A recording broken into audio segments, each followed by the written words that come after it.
தமிழிலே ஒரே ஒரு எழுத்து, ஆயுத எழுத்து ஒன்றுதான் உள்ளது. ஆனால் பாரதியின் கவிதைகள் தோறும் ஆயுத எழுத்து.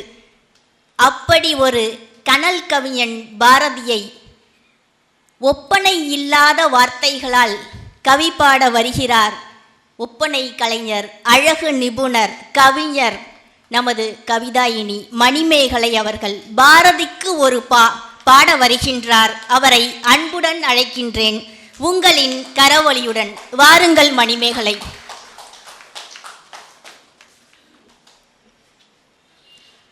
என் தாய்மொழி தமிழை முதலில் வணங்கி, தமிழை நேசிக்கும் அவையோர் அனைவரையும் வணங்கி பாவை கடமைப்பட்டிருக்கிறேன். பாரதி முறுக்கு அவன் பாட்டிலேயே இருக்கு. பாவைகளை அடக்கி பறக்க விடாமல் தடுத்து பாத்திரம் கழுவி பல சாத்திரங்களை தழுவி ஆத்திரங்களை அடக்கி முந்தி மூடி மூக்கு பாரதியும் அவன் பாட்டிலேயே இருப்பதெல்லாம் போதுமடி சிறையை உடைத்து நீயும் வாடி. இப்படி பெண்கள் சிறையை உடைத்தெறிந்து சாதனை செய்யவே ஆசை கொண்டான் என் மீசைக்காரன். பெண் அடிமை அகற்ற பெரும் பாடுபட்ட தமிழ் நாட்டுக்காரன். நிமிர்ந்த நன்னடையும் நேர்கொண்ட பார்வையும் திமிரென கொண்டாடும் சமூகத்தில், நிமிர்ந்த நன்னடையும் நேர்கொண்ட பார்வையும் திமிரென கொண்டாடும் சமூகத்தில் ஆணும் பெண்ணும் சரிசமம் என சாட்டை கொண்ட வார்த்தையால் ஆணின் அகங்காரத்தை அங்கே அடித்து நொறுக்கியவன் என் பாரதி. பட்டங்கள் ஆள்வதும் சட்டங்கள் செய்வதும் பாரினில் பெண்கள் நடத்த வந்தோம். எட்டும் அறிவினில் ஆணுக்கு இங்கே பெண் சளைத்தவளில்லை என்றவன் என் பாரதி. மக்களால் நான், மக்களுக்காகவே நான், உங்களால் நான், உங்களுக்காகவே நான் என்று தமிழ்நாட்டை ஆளுமை கொண்டு ஆண்டவளும் பெண். பெண் அடக்கம் நிறைந்தவள் மட்டுமல்ல, அவள் ஆளுமை மிக்கவள். அனைத்து துறையிலும் சிறப்பாய் பணியாற்றி என் பாரதியின் கனவு மெய்ப்பட்டு மெய் சிலிர்த்து கிடக்கிறது. பெண் என்பவள் ஆடவரின் கனவில் ஒரு கதாபாத்திரம் இல்லை, அகிலம் காக்க வந்த அட்சய பாத்திரம் என்பதை உணர்ந்து தெரிந்தோம் இன்று.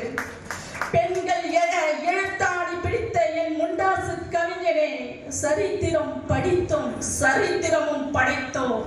நிதித்துறை முதல் நீதித்துறை வரை நிமிர்ந்து நிற்கிறோம். விளையாட்டுத் துறையையும் விட்டு வைக்கவில்லை. வெற்றி கொடி கட்டி விளையாடி கொண்டிருக்கிறோம். பல மொழிகளை அறிந்து கொண்டவன் பாரதி, பல மொழிகளில் அறிவு கொண்டவன் பாரதி. அதனால் தான் தெளிவு கொண்டு உண்மையை உலகிற்கு உறக்கச் சொன்னான். யாம் அறிந்த மொழிகளிலே தமிழ் மொழி போல் இனிதான மொழி எங்கும் காணோம் என்று கர்வம் கொண்டான். காளியை வணங்கி காரியம் தொடங்கிய முண்டாசு கவிஞனை இன்று களை கட்ட வந்திருக்கிறார் பெண் சக்தி நம் காளியம்மாள். மீண்டும் பிறந்து வா, எங்கள் வெற்றிக்காக குரல் கொடுத்த நீ, எங்கள் வெற்றியை காண எழுந்து வா என்று மகிழ்ச்சி கொள்ளும் வேளையில் கசக்கும் உண்மையையும் கொஞ்சம் பகிர்ந்து விட்டு செல்கிறேன். புதுமை பெண்கள் புரட்சி செய்யும் இதே சமூகத்தில் 30 வயது பெண் தனித்து நடக்க 8 வயது சிறுவன் துணைக்கு அனுப்பும் கலாச்சாரம் இன்றும் இருக்கிறது. சதை, குருதி, எலும்பு என ஆணும் பெண்ணும் பிறப்பால் ஒன்றுதான், வேறுபாடு இல்லை. ஆனாலும் பலவீனமான பாலினம் என்று அவர்களுக்கு பெயரிட்டது இந்த சமூகமே. பெண்ணின் கண்ணீர் ஆற்றலின்மை என்றும் ஆணின் கண்ணீர் ஆளுமை என்றும் கட்டமைத்ததும் இந்த சமூகமே. ஒரு பெண்ணின் சுதந்திரம் விக்ரமாதித்தன் கதையில் வரும் 7 கடலுக்கு அப்பால் வெல்ல கிளியில் பூட்டி வைக்கப்படவில்லை. தந்தை, சகோதரன், கணவன், மகன் இவர்களுடன் பயணிக்கும் சக ஆண் பணியாளர்களிடம் பெண் சுதந்திரம் சிக்கி பட்டாம்பூச்சியின் சிறகு போல் துடைத்துக் கொண்டிருக்கிறது. பெண்களின் சுதந்திரமும் விடுதலையும் சுற்றியுள்ளவர்கள் கையில் கட்டுண்டை கிடக்கிறது. பாரதியின் பெண் புரட்சி என்பது ஏட்டில் மட்டும் இல்லை, அவன் வீட்டிலிருந்து தொடங்கினான். காதல் ராணியாக தன் மனைவியை போற்றிய கவிஞனவன். உங்கள் வீட்டில் கதவுகள் முதலில் பெண்களுக்காக திறக்கட்டும். சமூகம் பெண்களுக்கு சம உரிமை கொடுக்கட்டும். இந்த கசக்கும் உண்மையை கூறி அக்கறை என்ற பெயரில் சர்க்கரை தடவி விதவிதமான தடைகளை தரும் சமூகமே. வேலு நாச்சியாரின் வீரம் கண்டோம். போராளி குயிலி சாந்தம்மாவின் ஆட்சி திறன் கண்டோம்.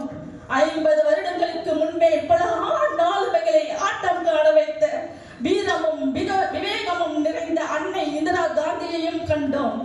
அடிமட்டத்திலிருந்து இந்தியாவின் உயர் பதவி அடைந்த குடியரசுத் தலைவர் திரௌபதி முர்மு அவர்களின் ஆளுமையையும் காண்கிறோம். அக்காலம் முதல் இக்காலம் வரை தனித்திறன் கொண்டு தடைகளை தகர்த்தெறிந்து சாதித்து பெண்கள் களமாடிய தேசம் இது.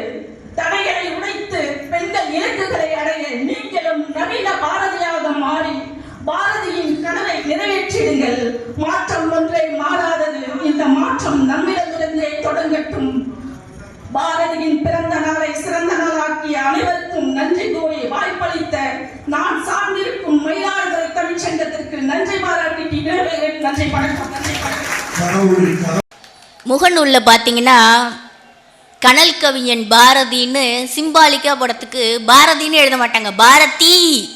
அதில் ஒரு ஃபயர், ஒரு 20 ஃபயர் போடுவாங்க, பார்த்தாலே பயமாக இருக்கும். அப்படி தீப்பொறி மாதிரி வார்த்தைகளில் மணிமேகலை முகநூலில் ஒரு ஐடி வச்சுருப்பாங்க, அது பேரே தீ தான். அப்படி ஒரு தீப்பொறி வார்த்தைகளில் ஒரு ஆணித்தரமான ஒரு அழகான கவிதையை இந்த சபையில் முழங்கி சென்று இருக்கிறார். நன்றி மணிமேகலை.